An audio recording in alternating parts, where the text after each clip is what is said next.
Emma's hands trembled as she parked her car outside the weathered farmhouse, steeling herself for another visit that felt more like walking into a battlefield than providing compassionate care.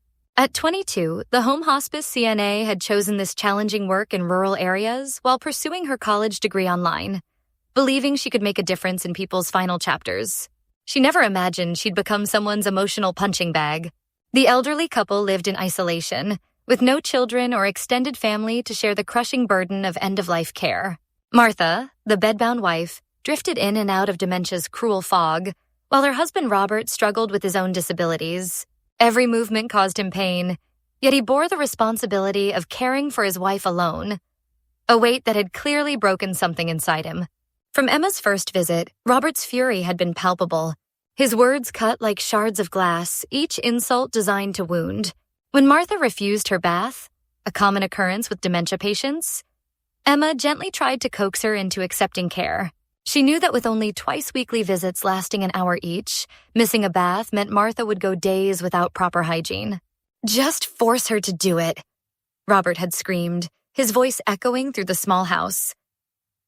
When Emma calmly explained that she couldn't bathe someone without their consent, his rage exploded. The names he called her weren't just unprofessional, they were dehumanizing, designed to tear down her confidence and self-worth. Emma had managed to eventually gain Martha's cooperation, but the entire bath was performed under a barrage of verbal abuse.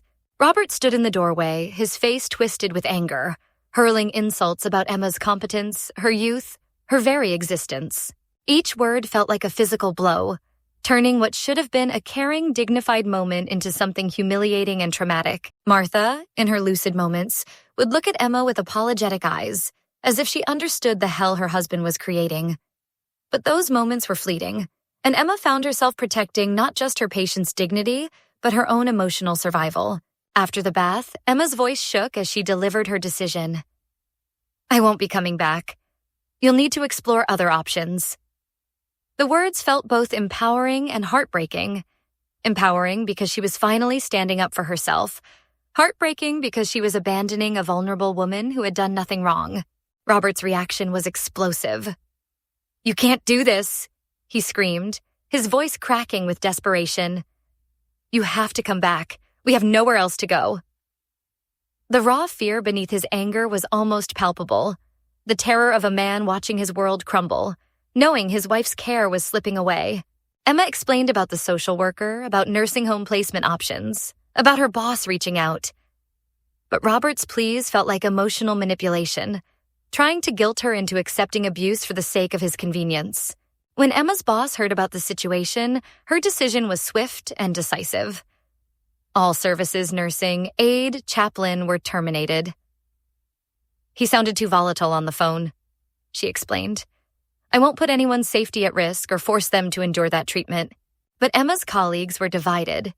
During their monthly meeting, another aide, someone who prided herself on never giving up on patients, delivered a crushing judgment.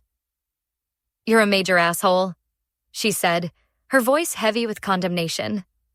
"He was just stressed about being disabled and caring for his wife. He wouldn't have actually hurt anyone."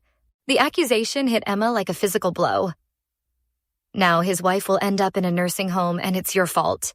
She didn't do anything wrong." Those words haunted Emma as she drove home through the rural landscape she'd once found peaceful. Had she failed in her duty to help people? Was she supposed to absorb verbal abuse as part of her job? The guilt gnawed at her, not just for Robert's desperate situation, but for Martha, an innocent woman caught in the crossfire of her husband's rage and Emma's self-preservation. Emma had entered healthcare to make a difference, to bring comfort to families in their darkest hours.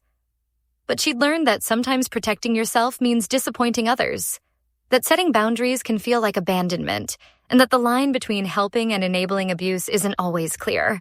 As she sat in her apartment that night, Emma wondered if she'd made the right choice. The image of Martha's apologetic eyes haunted her, along with the memory of Robert's desperate pleas.